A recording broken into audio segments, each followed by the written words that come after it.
This is the Pro Wrestling Illustrated podcast. I'm your host, PWI senior writer Al Castle, joined once again by my co-host, Brian Tallman. How's it going? Going very well, Al. Thank you for having me, as always. Yes. How was the weekend? You were up in Albany for the Hall of Fame, right? Yeah, the second weekend, second annual, and they're doing a great job up there. They have their work cut out for them because they're trying to kind of step into the void that was left by the old Pro Wrestling Hall of Fame, the one that moved to Texas and then just kind of shut down. And they were doing a great job. They actually had one of the inductees there in person this year, Dory Funk Jr. and Stone Cold Steve Austin, who was the other kind of headliner. They had a video message from him that Bill Apter did. It was a very cool weekend, cool banquet. And I got to induct Ricky Choshu myself. So, how awesome! Yeah. Are you a fan? Big fan of him? Yeah. Well, I'm a fan of.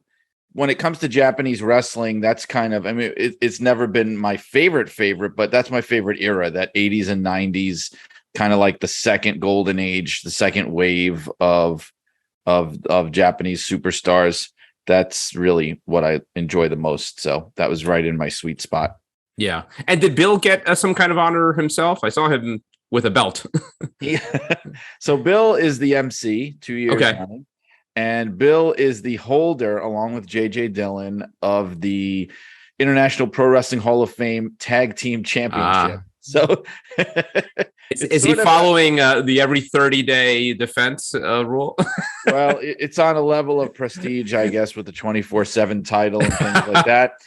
They've been in fact, he teased Stone Cold about that. That was the real reason why he wouldn't show up at the banquet, because he couldn't find a partner to challenge him for the tag team title. So that's great. Sounds like you had fun. I know Kevin was there also, our editor. Yeah. Kevin was there and he had a table. I had a table for my book, because sort of like in the daytime, they have a whole kind of souvenir room and autograph room and things like that.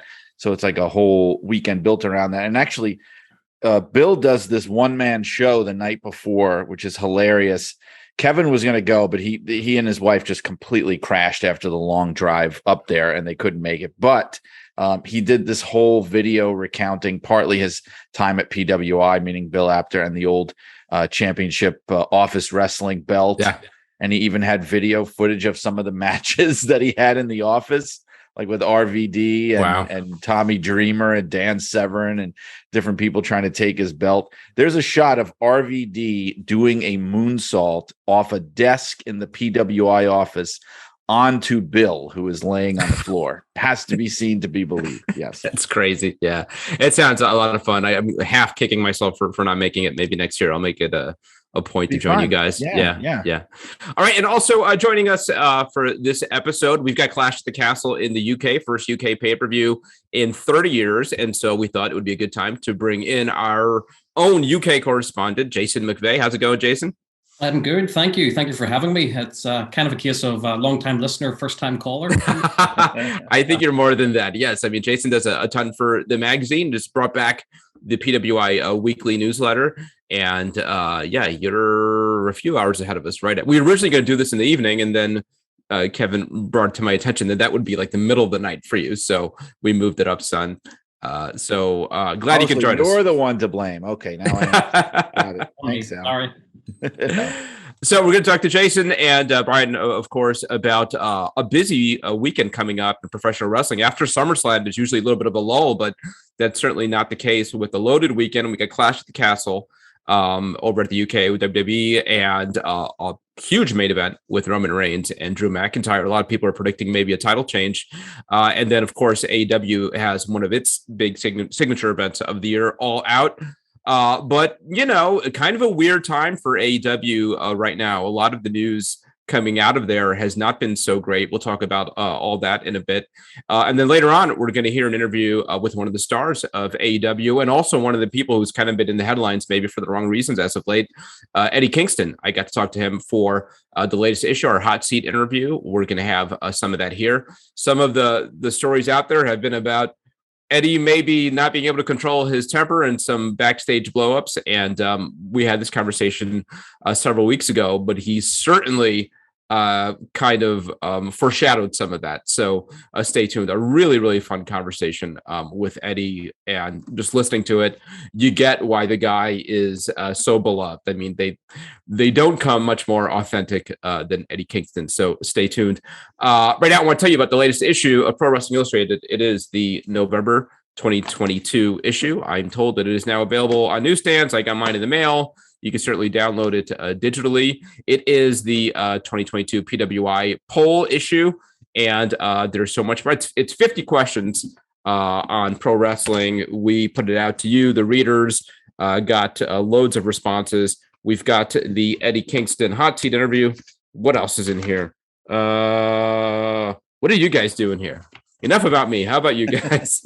I have a column in there on the 50th anniversary of Bruno Sammartino versus Pedro Morales at Shea Stadium, which was the first of those Shea Super Shows. And I also have a column about, kind of looking back on, they just had the 20th anniversary of John Cena in WWE. And it got me thinking of kind of being around him in his early years with the company when he was just kind of making a name for himself and what he was like and some of those experiences. So that's my other column in that issue. Great. Yeah. And I'm seeing now there's features on Taya Valkyrie, on Killer Kelly over at Impact, and so much more. Go to PWI-online.com and pick it up. We are about to put to bed, or might have just put to bed, the PWI 500. So that's going to be out before you know. That's the biggie, and are already starting to talk and plan for the women's 150, and then the tag team rankings. So kind of getting into our busy season. You don't want to miss any of it. Go to PWI-online.com. Also there, as I mentioned, you could get the PWI Weekly Newsletter. Jason, this was a staple for many years, way back when I was a kid reading the magazines.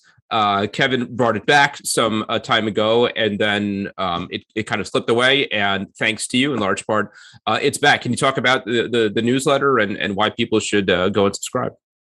Yeah, well, Kevin is too modest about this. It was his idea to bring it back, and I think he had always planned to bring it back.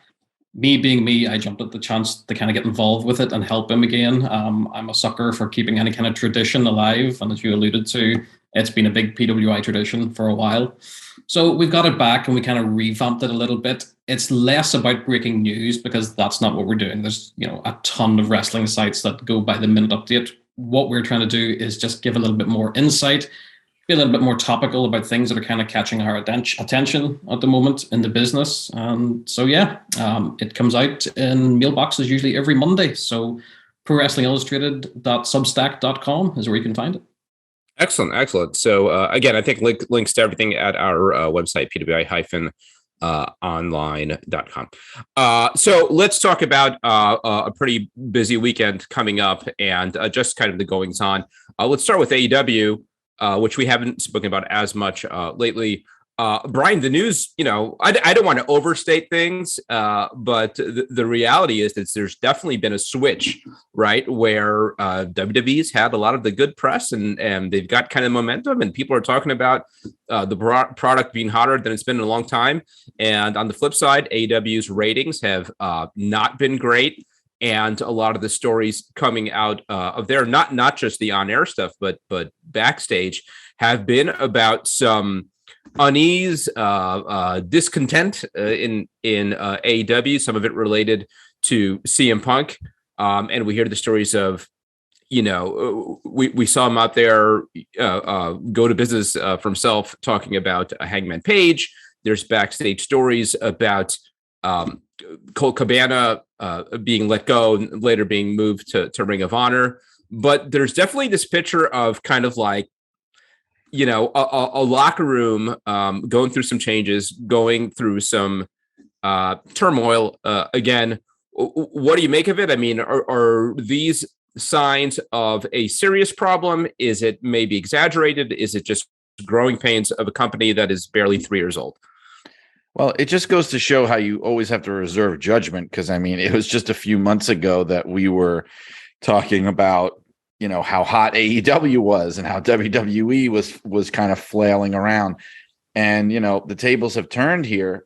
I don't know. I mean, so that's why I'm not going to make the same mistake and pass any kind of swift judgments. But there's alarming things going on. Like it just seems to go back to the sense that, and I remember this even in the WCW days when we'd have guys jump over from the other side or whatever. And they would always say how the difference with WWE, and I think it's still the difference, even with Vince gone, is that there's much more order and kind of structure. You know who to answer to, you know what's going on. There's not too many cooks, whereas WCW wasn't like that. And I think AEW is having the same issue right now. I just get the sense that, of course, yes, Tony Khan is in charge, but in charge in capital letters, I don't know. You know what I mean? It seems to be the kind of thing where the inmates are running the asylum, for lack of a better expression. I'm not saying they're crazy, but just that people are allowed, I think, maybe to have more influence and say than is healthy.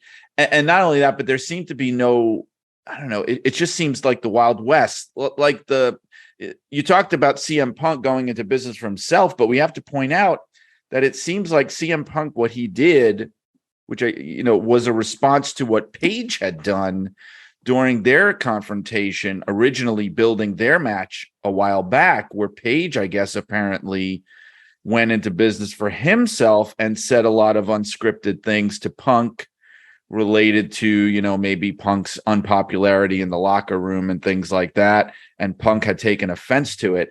And I have to say, like, if that's true and Paige had done that originally, there should have been serious ramifications. Can you imagine if that had happened in WWE? You know what I mean? And somebody had gone off script and just buried, a major star that they had acquired or whatever. I mean, that person might have been suspended for doing something like that. So it just seems to be a lot more chaotic, and the attention is not what it was. I mean, Rampage in particular is the ratings are, I mean, there's no way to spin it. I mean, the ratings are in the toilet to the point where you have to wonder, with the Warner Media and Discovery and all those shakeups going on. I mean, I don't think it's out of the question, A, that a show like that could get canceled, and B, the whole issue of the rights fees with AEW, which is like the bread and butter of these wrestling companies.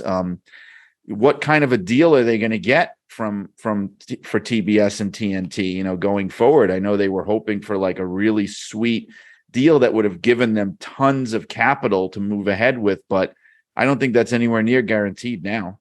Yeah. Rampage. I remember when they launched Rampage, I guess it's less than a year ago. The big selling point was, this is not going to be a B show, and it's I don't know if it's a C or a D show. I mean, it's completely skippable. And I think you absolutely hit on something that was my thought too, and it is the difference in management. And from when AEW launched, the kind of selling point was that it was a company run by the boys, right? And you've got Omega and the Bucks as executive VPs, Cody at the time also. And again, it was sort of like a wrestling company run by the wrestlers, and that was attractive for wrestlers and for fans. But I do think you're starting to see some of the kind of byproducts of that they're maybe not wanted, and why you do need a firm hand at the top. And it absolutely feels like some of this is what happens when you're trying to make everybody happy, yes. And you're not in control, and it means being the bad guy sometimes. And it doesn't have to be a Vince McMahon type, but I do think it needs to be a kind of a firm hand. Jason, I want to talk about CM Punk, because I think it's an important part of this, but I've seen memes and jokes about, WWE kind of, telling everybody, I told you so. This is why we didn't want to work with the guy. And for better or for worse, he has had a reputation that goes, way before AEW. I remember being at a press conference for Wrestlemania 29, which is the one that was at MetLife Stadium here in the New York area. And so this is 9 years ago. And Punk was working with The Undertaker that year. And there was like a press availability where there's the gaggle with all the reporters. And he is such a sad sack and so miserable. And the story that came out of it was that he thought he should be in the main event. And it was John Cena and The Rock that year. But I don't know, you call it delusional, but it's certainly a guy who thinks very highly of himself and has a reputation for kind of being a malcontent, sort of being miserable. And we saw that in why he left WWE. I think he ended up garnering a lot of support and goodwill from fans. But now all these years later, whether it's how it manifested here in the situation with Paige or Cabana, there and not knowing the details and who's right and who's wrong, but there is an air of this guy can be hard to get along with, and you hear stories like that all the time from backstage. So all of that to say is to ask you. Do you think there's any buyer's remorse here with them getting into business with CM Punk? I don't know if there's buyer's remorse yet. That may come. I think Brian posted a tweet last week, and I'm paraphrasing Brian, but it was along the lines of either CM Punk is the greatest heel in the business or he's an unbearable pain in the butt. And he may be both. I don't think they've got buyer's remorse yet, but I could see it coming down the line if all of this is true. And as you said, he has a history of this. He has a history of pretty much everywhere he's worked, with maybe the exception of Ring of Honor. He has caused a bit of a stir and let it be known that he isn't happy. Even, in his early days in TNA, I think he caused some problems there. So there's a lot of that. I think their investment in him has certainly paid off so far. I think for them to be able to bring CM Punk back to wrestling was huge. But where that goes from here, I don't know. And with the whole injury that he had and the title situation with Moxley and that bizarre match that they had, I don't really know what the next steps are here and what CM Punk does next. Yeah, it's been such a weird few months with Punk because he came back so hot. And I remember that first promo we talked about, Brian, when I think it was the first episode of Rampage, right, where Punk came out. One of the greatest wrestling promos I ever heard. I mean, I was blown away, and he just came back on fire. Looked like he didn't miss a step. The promos were great. The matches were great. He looked great, conditioning wise. All built up to him winning the title, and then it was just sort of like downhill from there. Right, 2 days later, he gets injured. They come up with this cockamamie interim title. He comes back. What was, and we still don't know what the main event of All Out is here, less than a week away, but I guess the talk is it's Moxley and Punk again. They go and they do the match on television. It's a 2-minute squash. And then they promote backstage footage with CM Punk on Rampage. It's seconds of content, and that's the on-air stuff. And then off-air, again, all this stuff with Cabana and Paige. It just seems like, and I don't want to overstate things, but I'll do it anyway. It seems like Punk's been nothing but a headache for the last few months. Well, I'm sure that is true, but I will say this. One thing, and the booking's been bizarre and puzzling, and it's been a disaster since this interim title deal and just him being suddenly injury prone. Well, not suddenly, but I mean injury prone and everything. One thing I will say, though, is unlike a lot of people who jumped over there, his star power in the past year in that company has not dissipated, honestly, no matter what. I mean, and I wouldn't say that to a degree that I wouldn't say about almost anyone else, not even Danielson. Not to say that Danielson's not still a huge deal over there, but he's not as big of a deal as he was a year ago when he first came in. He's just not. And with Punk, I say absolutely he still is, but it's just weird. And this Cabana thing, I have to be blunt, and it's just like, it feels like amateur hour stuff, like indie stuff, with these weird grudges that are being allowed to play out unchecked. Again, that would never happen in WWE. Like, you've got, who's the only person that got away with doing that in WWE, by the way? CM Punk, right? with his famous pipe bomb. But like, if all this ruckus and fuss is over how the company is treating Colt Cabana, who, I'm sorry, Colt Cabana, but is a non-entity as far as the success or failure of AEW. That just smacks to me of like, who's running the show here? Like someone needs to sit these people down and go, this is the way it's going to be. You are not bringing this up. You're not dealing with this, if this kind of thing, because it just seems like they're doing whatever they want. We saw like there's this weird kind of situation happening with the Bucks and Omega where, talk of like the Bucks trying to bury FTR, which I think seems to be valid, not valid for doing it, but a valid concern. Omega now kind of getting this weird response when he came back. Is he a heel? Is he a face? Does he know what he wants to be? And then I don't know if you guys heard this weird kind of speech that he made after the show when he had his comeback, which just seemed to be like, where is this coming from? Again, it's just like a lack of control going on there. Yeah, and there are so many other stories, right? There was Eddie Kingston and Sammy Guevara over the weekend. Yeah, Sammy gets suspended. There's Rosa and Britt Baker. And them kind of going back and forth. It really feels like every other day there's some kind of infighting in the locker room there that gets out. Right. And like you touched on it, it feels like somebody should have this under control. And as much as we sometimes rag on WWE for and certainly under Vince McMahon's era for having such a firm hand on some of this stuff, clearly you need some of it, right? I mean, and we could debate, scripting and over scripting. But it does feel like this is what happens when you don't have enough control of your talent. And when you allow the wrestlers to run the company, apparently. Yeah. Part of me thinks there's a certain inevitability to that this was going to happen at some point. And part of me wonders, did Cody know this was coming or did he sense this? And that kind of hastened his exit from the promotion. But I think just as you say, you let the inmates run the asylum and there's not that one person there who can kind of corral everything and keep it together. It's going to be tough. Yeah, it's starting to look like, and I'd love to finally hear him let loose on this one day, if he ever will, on some documentary or something.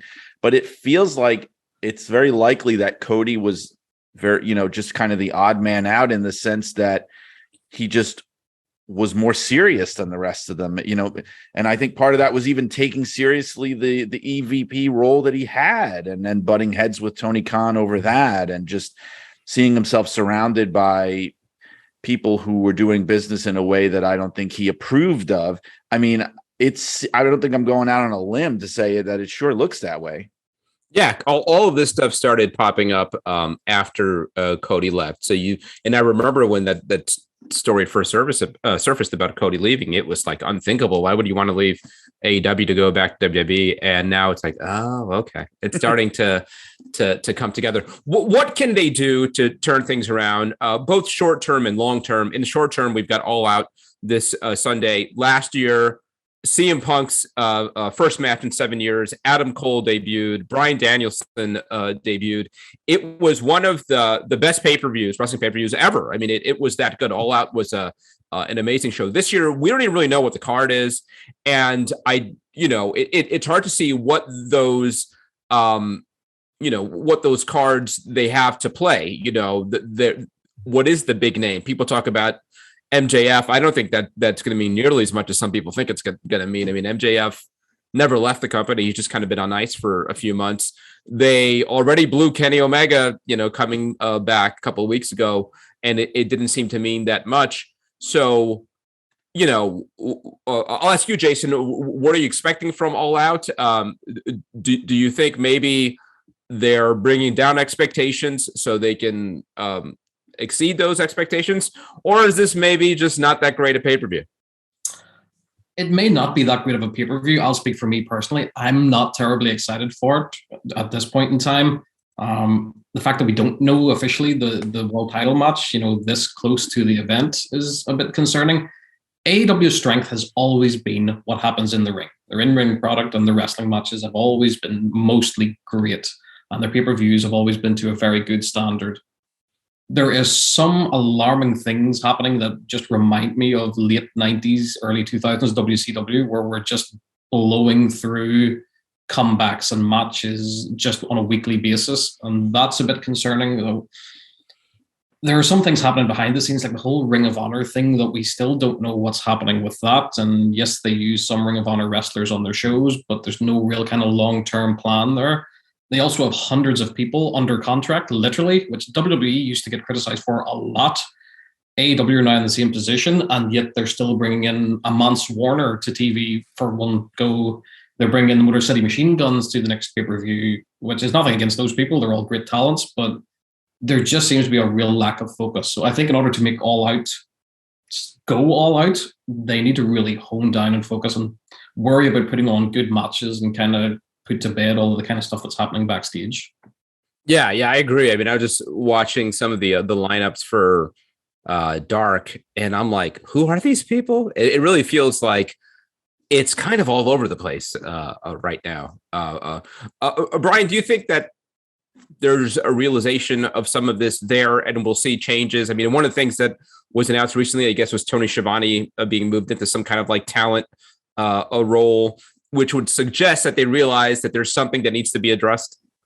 I think that's a good thing, and it's good for Tony Khan because he's taking on too many things. I mean, the breaking point might have been him going, yeah, and I'm going to book and run Ring of Honor too. I mean, and everybody's going, what, how, there needs to be some delegation that might work. There also, I don't know him. I've never met him. I've been around Vince McMahon. I could comment on his management style and things. I've never been around Tony Khan.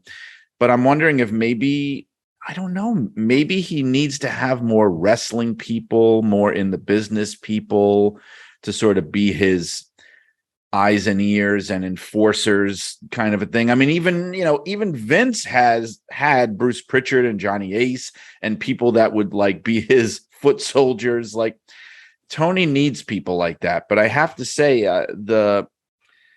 not to harp on the negative, but like these things just keep occurring to me that kind of fill me with a lot of foreboding about the future of this company. One thing I think about is the fact that now with Triple H being in charge at WWE and fans and wrestlers seeing the changes, and in a lot of cases, it being the place that many of them originally wanted to be before their dreams got shattered by Vince McMahon, that I think and the fact that Triple H is clearly going to be more aggressive about pursuing people over there than Vince was, maybe, I think you're going to see a lot of people going back when contracts start to come up.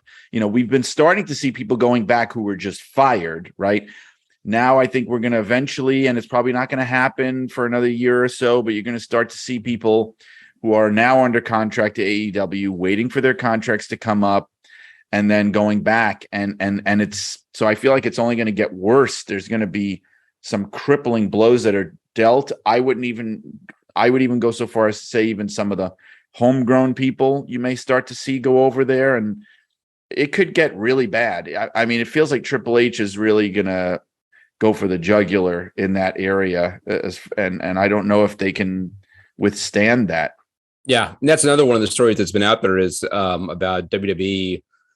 I mean, I don't know if it's technically contract tampering, but certainly there's some concerns about that. WWE officials reaching out to folks in AEW and kind of feeling them out. At the end of the day, it's going to be what AEW can afford, right? And for a while there, it looked like the money was coming in even more than was expected. But as you touched on, with ratings going down, I imagine their payroll being through the roof with all this talent that they're bringing in. They still don't really hold house shows, so you don't have that revenue coming in. They've got the video game now that's going to be coming in. So, does the revenue coming in exceed what's going out? And this has been the story of failed wrestling company after failed wrestling company, right? Is spending more than you take in. And with the Khan's deep pockets, there was some thought, and I'm not saying that this is happening anytime soon, but at the end of the day, more than disputes over creative direction or what have you, that's what it gets down to. I mean, they've got to run a business, a financially sound business, so they've got to figure this out for the sake of staying in business, right? So I hope they do. Jason, let's talk a little bit about the other big show this weekend, Clash at the Castle. They've been promoting this for many, many months. It's finally here this weekend. A new pay-per-view for WWE, and the first return to the UK in 30 years in SummerSlam 92. We have the perspective of fans here in the US and how they've been promoting it. Does it feel like how big a deal does it feel over there in the UK? I think it is a big deal. It's not SummerSlam 92 big deal yet, but that may come. WWE's television partner here, BT Sport, have been doing a great job of really hyping this up. So much so that the WWE monthly events are usually pay-per-view, and you have to pay an additional fee to watch them. They decided that they're going to air this for free on the BT channel, the main BT channel. So that's a huge deal that they're going to do that in prime time here. There is a buzz about it, and BT Sport have been putting together little video packages and stuff. They did a Drew McIntyre one, I think, just last week. That was really, really good. If anyone wants to check it out. So they are hyping it up, and McIntyre is a big part of that, obviously, being from Britain. So I think it does have people excited for sure. There's a lot of talk of Drew actually winning it, which to me would have seemed unthinkable. And I'm still not sure that that's the right thing to do and that they do it. But there's also this thought of, at some point you got to get that belt off of Roman, and it is absolutely essential for as good a shape the WWE is right now, and they've been doing a lot of things right. One place where they're still very much behind is in having real over-star baby faces, especially with Cody on the sidelines. And maybe Drew can help, fill that void. So do you think he's winning the title this weekend, and would you push for it? No to both of those. I don't think he's going to win. Yes, for the feel-good moments, and that Davey Boy Smith 1992 thing very possibly could happen. I don't think it's the right thing to do. Bear in mind, Roman and Drew have already faced each other before, and Roman beat him. So it's not a huge thing. It's not a match that we haven't saw before. It's the biggest moment of Drew McIntyre's career, and for him to come back to this moment is a huge deal. But I just think the right thing to do is just to keep it on Roman. It'll disappoint some people, but Shawn Michaels beat the British Bulldog in 1997 at one night only in the UK as well. People got over that one. So. Yeah. Jason, how over is Drew over in the UK? Over here, and we've talked about it a lot from when he got his first big push a couple years ago, that he seemed to sort of plateau at a certain level that frankly is below, I think, where WWE would want him to be. But sometimes these things, are completely different in different countries, whether it's how over a Japanese wrestler is in Japan or a Mexican wrestler is in Mexico. Do you feel, is there a groundswell of support in the UK for Drew to win the title? To some extent, but no, and that's quite sad. And I wish that wasn't the case. I think plateau is a good word. And I think as much as he's plateaued in the States, it's the same here. He is nowhere near, British Bulldog, early 90s level of groundswell of support. He's not Bret Hart level of support. That Bret Hart was over huge in the UK here.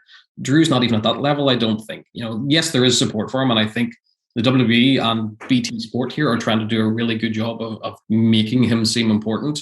But it'll be interesting to see at Clash at the Castle, especially as well, if the show was taking place in Glasgow or Edinburgh or in Scotland somewhere. It might be a different story, but it's happening in Wales as well. He's not Welsh, so I'm not sure how much. Yes, there'll be fans there from all over the UK and all over Europe, but yeah, I just don't see the huge swell of support for him that there should be.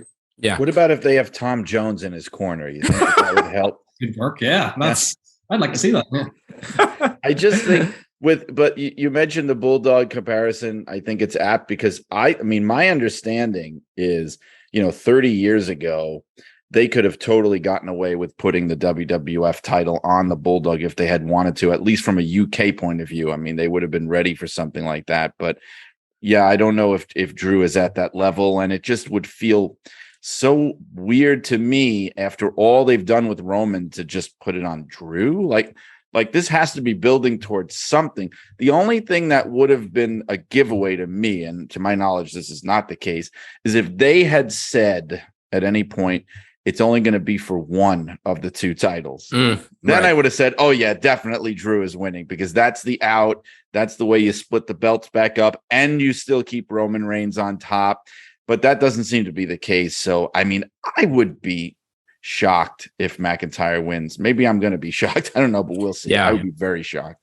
This is always the downside of these, really prolonged title reigns that I think often fans and writers, people like us, want to see, is that it becomes that much harder to make the move to get it off someone. And Roman, and I give WWE all the credit in the world. And we've had these discussions. There was all kinds of concerns of like, well, can you really get by with just one champion for both brands? And even more so if he takes on this new work schedule where he's hardly ever around. And what it served to do is make Roman feel like a much, much bigger deal, and the title feel like a much, much bigger deal. When Roman comes out now, it's a treat. It's like, oh, wow, we got Roman Reigns. This is a big, big deal. And I think that's great. And WWE's numbers for live attendance, for TV, everything has gone up, which is a lot of it is very counterintuitive. But because all that, it does feel like you got to be super careful with that title and with Roman Reigns, especially, if the I don't know if the end game, but where we end up eventually come WrestleMania is The Rock. And we've talked about this. The other kind of like, X factor there is, well, you don't really need a title for that match to be a big deal. Maybe it's even a bigger deal without the title, and then you could separately have a world title match. So there's a lot of stuff up in the air. But I don't know if it's an indictment on Drew, but it does feel like, I don't see it. I mean, but if not Drew, then who? And then maybe really the answer is, well, if that guy doesn't exist, then just you leave it on Roman. You leave it on Roman as long as things are still going well, which they are. Like, I don't think you necessarily need to know who the next one's going to be. As long as you keep him strong, you wait for someone else to emerge. There's Cody, right? I mean, that's the one that stands out. Right. It would seem to be Cody, assuming he comes back and he's still as hot as ever, which I think he will be. It would seem to be him, because as far as The Rock goes, I know we've disagreed on this, but I think if and when that match happens, that Roman needs to win that match. And so then you either have the situation of, if it's for the title, then that means Roman continues on as champion even after Rock. And then, if it's not for the title, well, then you could have Roman win and not have to worry about him still being the champion, because you don't want to put the title on The Rock necessarily, let's say, Yeah. What do you think? I'll ask you both of the job that they've done. I talked about the need to elevate baby faces, and they do seem to be doing some of that. And one person who I think it's working really well for is Kevin Owens, who not quite an afterthought, but after WrestleMania, which was the high point for him, working with Steve Austin, he gets in that weird feud with Ezekiel and kind of well back into the mid-card picture. And then it certainly felt like kind of a Triple H initiative once he started running things. It feels like we're going all in on Kevin Owens and as a babyface, and I think it's working. I mean, I think he's got that gravitas and has that kind of Steve Austin vibe. Has gotten himself in really good shape, and you just watching Raw last night, the crowd's responding to him, right, Jason? Absolutely, I agree. I think Kevin Owens has the potential to be a monster babyface. He has that everyman quality that Steve Austin had, that Dusty Rhodes had. I think Kevin Owens can be a modern version of that. I think the fans have kind of latched on and realized that this is a guy that no matter what he's given to do, he does it to the utmost that he can. And I think there's a certain amount of respect that has come along with that he's now being awarded by the fans. And I think people are very keen to get behind him. Yeah, it's one of the many things that we've seen in kind of this new era, Brian. And again, it all seems to be working, right? The numbers just objectively are really good. They're doing some of their best TV numbers in a long time, live attendance, all that. What do you make of it? I mean, is this Triple H working his magic? Some people point to the fact that actually, some of this surge predated Triple H and actually started around WrestleMania. But what do you think WWE is doing right now that is connecting with fans? Right. I think there's something to that post WrestleMania thing, because as you remember, we were talking about it. The company was having such a positive buzz spinning out of WrestleMania that there was a lot of positive momentum. It was a really great WrestleMania, maybe one of the greatest ever. And then then after that, you have the next big thing, which is Triple H coming in and generating the curiosity. What's going to happen with the company now? How is it going to look different? Maybe lapsed fans giving it a peek. I think it's both of those things together, kind of combining and gradually growing the audience. And the good sign, though, is that even though there's always little peaks and valleys and things, there doesn't seem to be this kind of dramatic drop off all of a sudden where everybody was like, yep, I tuned in and it still sucks, click, and they stopped watching. Yep. Like that doesn't seem to be happening. Like, I know it's not. Some people had this over exaggerated hope in their mind. They were going to turn on the TV and it was going to be a completely different company. I do think if you turn it on in a couple of years down the road, that it will seem like a completely different company. I do think that in some ways, but those things take time and they're gradual. And it's also not smart business to just flip a switch like that overnight, and you also run the risk of losing the people you already have who, for some inexplicable reason, may have liked it the way it was. So you have to please everybody, in some way, but it's a good sign. Like, I know for the past, I think it's something like 6 or 7 weeks, SmackDown has had the number one position in terms of that 18 to 49 demographic and ratings on all of network TV for the night. And that's a big deal. And you're looking at 6 and 7 weeks, right? Well, what's been happening the past 6 or 7 weeks? Like that's big stuff going on for them. Yeah, I think you're absolutely right that the biggest change, which is maybe not that noticeable for a lot of people, is the absence of the maddeningly stupid stuff, right? And right. It goes a long way. It's like the worst of the product is gone, and some of it is little things like now giving wrestlers their first names back, right? It's right. And I think you take for granted, because they're all little things, but they add up to this direction that was in place for so long, that was so needless and added nothing and took away a little bit, right? So it was like death by a thousand cuts. But I, and I brought it up here before, but you think back to WWE, and what I think was a modern low point, which granted, it was in the middle of COVID and all that, so they get a little bit of a pass. But when there were, when the Fiend was drowning Braun Strowman in a lake, and Randy Orton is setting the Fiend on fire in the ring, a lot of Fiend stuff related to this, and a match where you win by popping the other guy's eye out. This was all in the course of like 6 months, and that's well behind us. And now you watch Raw or SmackDown, and it might not, blow your mind, but it's just watchable. It's fine. It's like decent wrestling, pretty good promos. It does feel less scripted. And again, it's not like an overnight change, but Kevin Owens is a good example. This does feel like this is Kevin Owens talking and not reciting lines. Did you see the little bit with Riddle and Rollins last night? It was great. Great. Yeah, and really good stuff. I think what they're doing, from what I understand from like stuff, because sometimes the run sheets and things for the shows will leak, and you get to see like what the writers are doing and everything. It looks like what's happening is it's not so much that they're just saying the hell with scripted promos, say whatever you want, here's your bullet points, hit your bullet points.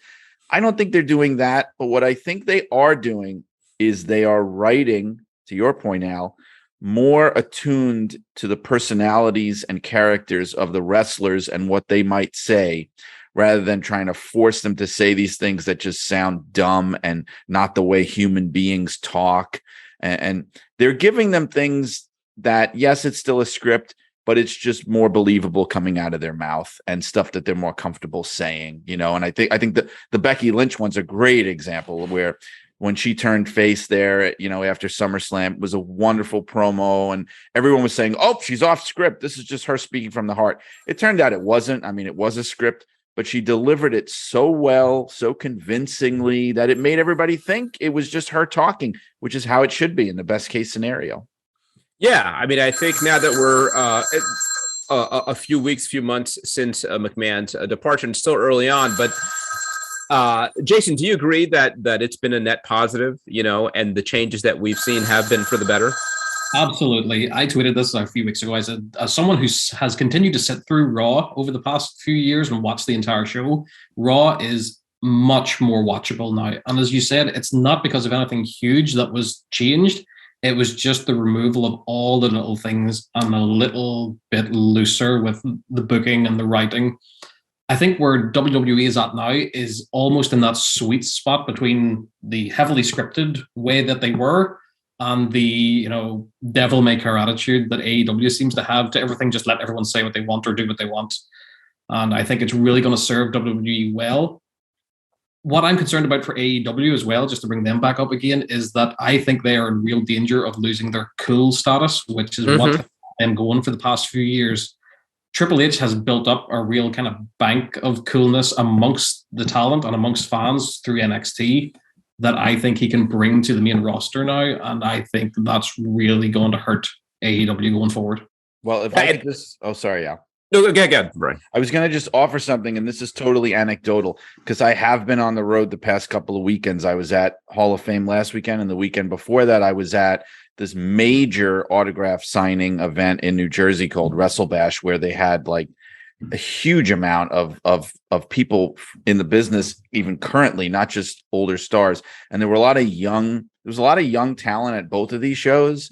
At some of them even AEW people, not WWE, because they're not allowed to do anything, but there was talk. I would overhear several times conversations, especially between young talent or indie talent, just talking about the fact of like, hey, WWE is kind of the place to go now because Triple H is now in charge. Like, I heard those conversations being had. And if I even overheard a couple, and I'm sorry to the wrestlers who weren't discreet enough in my presence, but then imagine what else is going on out there. You know what I mean? Like, these conversations are being had right now for sure. And they're probably being had in the AEW locker room in secret, quiet places, Yeah, and as Jason touched on, I mean, for a while there, the hit product was NXT, right? And then when AEW came on the scene, that's why it became AEW versus NXT. But when's the last time WWE proper, Raw and SmackDown were hip, and were the brand to watch?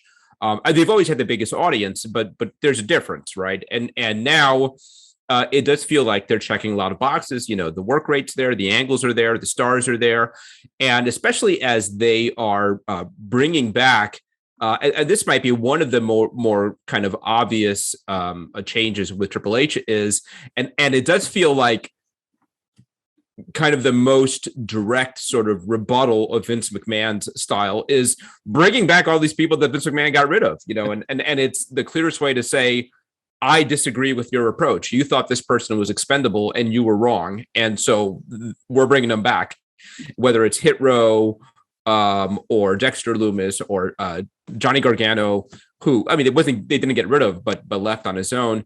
And when Gargano was on the main roster last time, he was complete afterthought. He's brought back like a big star. And now we're moving into, and this is a little more iffy, discussions of Bray Wyatt and Braun Strowman, who do feel more like Vince McMahon's WWE in some way than Triple H's, but also were stars, right? They were big stars. What do you think of either or both of those guys coming back, Jason? Oh, it's a double-edged sword because I think they are big stars, and I think Bray Wyatt coming to any wrestling show is a talking point and will get people tuning in and watching. It is all in how they present him and what they do with him. I never want to see another match again where the lights are turned on. Yes, agreed. Nor do I want to see anyone drowned in a lake again. So I'm perfectly okay with both guys coming back because I think they both are talented and have things to offer, but it is literally just how they are presented is the big question. Yeah, I totally agree with that. Brian, do you agree that there is some value there? But you got to kind of rein it in a little bit. Yes. And having to do with that, can't forget that in spite of everything that was done with Bray Wyatt, he also was a Triple H guy. He's a guy that came up in NXT, different personas and everything, and they developed it. And him, I think, even going back to Dusty Rhodes when he was there running it with Triple H, so like he is a Triple H project. Braun Strowman, not so much, because my understanding is he did go straight to the main roster, which caused everybody to instantly hate him. But still, those two have a lot of value. And in the case of Strowman, I think the big value is just in like the arrival, just the holy S moment of wow. And it feels like anything can happen on this show. I don't think he has as much of a long-term upside as having Bray Wyatt back. I think the Braun Strowman thing is more like it's a big, huge impact. He arrives, they do some things with him, and then maybe he sort of rides off into the sunset. But with Bray Wyatt, they could do a lot more. But it is going to have to be a lot of retooling. Do not bring him back as the Fiend. I mean, the best thing to do would be to bring him back as something closer to not either the Bray Wyatt original character or more like himself kind of commenting on the things that were going on with the Fiend and everything, almost like a clean break. Yeah. Getting away from it. That might be the way to go from him. Like even having him say, I don't want to be the Fiend anymore. This isn't who I was. I'm going to show you who I was, that kind of thing. That might be something worthwhile. I wouldn't say that if the Fiend thing wasn't so completely played out. I just don't think there's any more to be milked from that. There's no value in having him go back to that. Now, watch them bring him back and he's the Fiend, but maybe, maybe there's a middle ground, sort of like with Finn Balor and the Demon. Can he, on occasion bring out the Fiend character, right? And a little bit of a dialed down version of the Fiend character. I got to say, I wasn't a huge a fan of the Bray Wyatt character before the Fiend, because that got to be too much. The guy is super creative, but a little Bray Wyatt goes a long way, and it did for a number of years. But he's super talented. Is there a possibility of you bring them both back together and maybe as a unit they've got their history? And I got to say, Braun Strowman, and we might forget, but he came a long way, and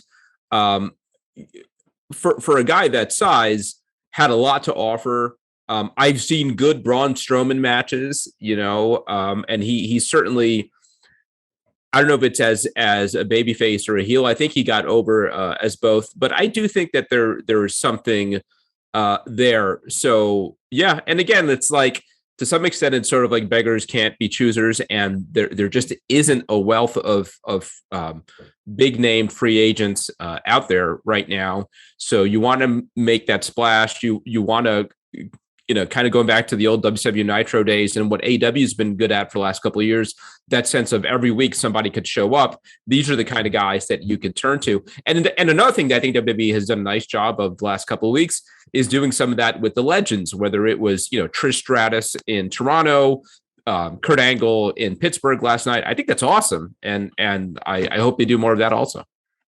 Yeah. And they're not being humiliated either. No, right. Yeah. Like we're actually allowed to have feel good moments, right? Yeah, it's made for some good TV moments. Okay, guys, we're about an hour here, and I got to run, so let's wrap it up. Thank you so much, Jason. Anything you want to promote your social media stuff? Obviously, the PWI Weekly Newsletter. Yeah, absolutely. You can find me on Twitter at JBladeKO, and check out the PWI Weekly Newsletter. There's lots of great fun content in there every week, so check it out on the website. Yes, and Brian, the book, of course, and your many other endeavors. Yep, the book is Blood and Fire: The Unbelievable Real Life Story of Wrestling's Original Sheik, and still available in digital form, print form, and audio form as well. I might be going out to Detroit finally to do some kind of promotion for the book. Awesome. Out there.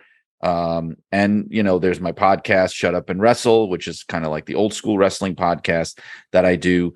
There's also a new project starting up with Arcadian Vanguard that I'm a part of called the Wrestling News. I don't want to say too much about it because we haven't launched it yet, but it's going to be like a strictly news based, almost like wrestling's answer to like the morning NPR update kind of a thing. So I'm doing some work for them too. So tons going on. Yes. Where do you find the time? I don't know. Yeah, I don't know either.